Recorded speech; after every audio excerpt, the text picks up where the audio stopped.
Hiya. So in the month of March I only read 1 or 2 books so far, and it's been a terrible reading month. However, I haven't bought many books, so I haven't spent too much money on Amazon or in any bookshops, which I'm pleased about.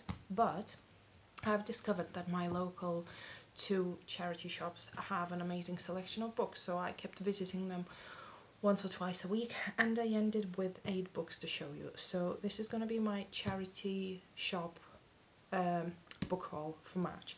I've already shown you a couple of books in my previous videos, I think, so I'm gonna just quickly mention them again. One of them is by Zadie Smith, and it's called Northwest, or NW, and it's a brilliant tragicomic story that follows 4 Londoners after they've left their childhood council estate, grown up and moved on to different lives. From private houses to public parks, at work and at play, their city is brutal, beautiful and complicated. Yet, after a chance encounter, they each find that the choices they've made, the people they once were and are now, can suddenly rapidly unravel. A portrait of modern urban life, Northwest is funny, sad and urgent, as brimming with vitality as the city itself. So that might be good. Not all the reviews on Goodreads were that amazing, but I think it sounds quite good. Let me know if you've read the book and what you thought of it.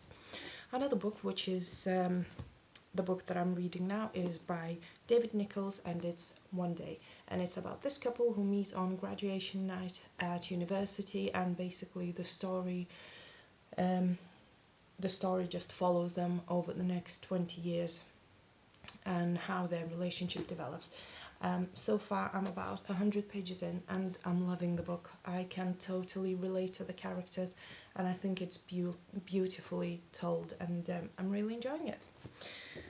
The next book is by Ben Elton, and it's called Meltdown. I bought it because really my boyfriend loves Ben Elton, so I bought it for him, but I might as well read it myself. And it's about a city trader, Jimmy Corby, who loves the money, partying, adrenaline and cocaine-fueled life, and what happens to him when the financial crisis hits, and as he discovers that anyone can handle success, it's how you handle failure that really matters. Another book by Ben Elton that I found in the charity shop is The First Casualty, and for a change it's a historical novel, and the main character is Douglas Kingsley, who is sent to Flanders in 1917 to investigate the murder of a British officer. Forced to conduct his investigations amidst the hell of the Third Battle of Ypres, Kingsley soon discovers that both evidence and the witnesses he needs are quite literally disappearing into the mud that surrounds him. As the gap between legally sanctioned and illegal murder becomes even more blurred, Kingsley quickly learns that the first casualty when war comes is truth. So that sounds really good and interesting. I'm quite tempted to read this one quite soon. Another book, which I found in the charity shop, I saw it in Waterstones, I think, a couple of times, and I was tempted to pick it up, but then again I couldn't decide what to do. And it's by Hanif Kureishi. Sorry, I'm terrible with pronunciation, and it's called Something to Tell You.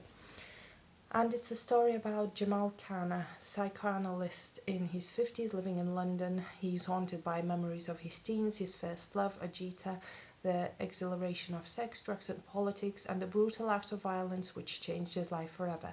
As he and his best friend Henry attempt to make the sometimes painful, sometimes comic transition to their divorced middle age, balancing the conflicts of desire and dignity, Jamal's teenage traumas make the shocking reappearance in his present life.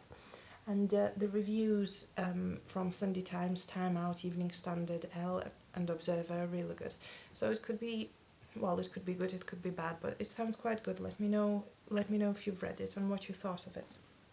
The other book I wanted to buy for ages, and I haven't seen the film, shockingly, but it's by Ian McEwan, and it's Atonement. I can't wait to read this. And I'm sure everybody knows what's it about, but in case you haven't heard about it, the story is about these 3 people, and the back of the book says, on the hottest day of the summer of 1935, 13-year-old Bryony Tallis sees her sister Cecilia strip off her clothes and plunge into the fountain in the garden of her country house. Watching her is Robbie Turner, her childhood friend who, like Cecilia, has recently come down from Cambridge. By the end of that day, the lives of all three will have been changed forever. Robbie and Cecilia will have crossed a boundary they had not even imagined at its start and will have become victims of the younger girl's imagination. Bryony will have witnessed mysteries and committed a crime for which she will spend the rest of her life trying to atone. It sounds amazing. Another book, actually, the last two books I was so pleased to find in the charity shop because I wanted to read them for a long time and I kept meaning to buy them, but I'm kind of on a book buying ban at the moment, so I couldn't justify paying full price, and there you go, it was meant to be. So one of them is by Carlos Ruiz Zafón and it's called The Angel's Game. I thought it was actually the second book in the series after The Shadow of the Wind, but I read a couple of interviews with the author and he said they might as well be read separately, and there will be some things that readers who read both books, and I think there's a third one, I can't remember what it's called, will pick up on, and you know, there are some links, but they are completely separate stories. So this is a story about David Martin, who's a young writer who lives in Barcelona, and he writes about city's underworld, and there's a mystery, and then there's a French editor who makes him an offer of a lifetime. He has to write the book unlike any other, a book with the power to change hearts and minds. In return, he will receive a fortune, perhaps more.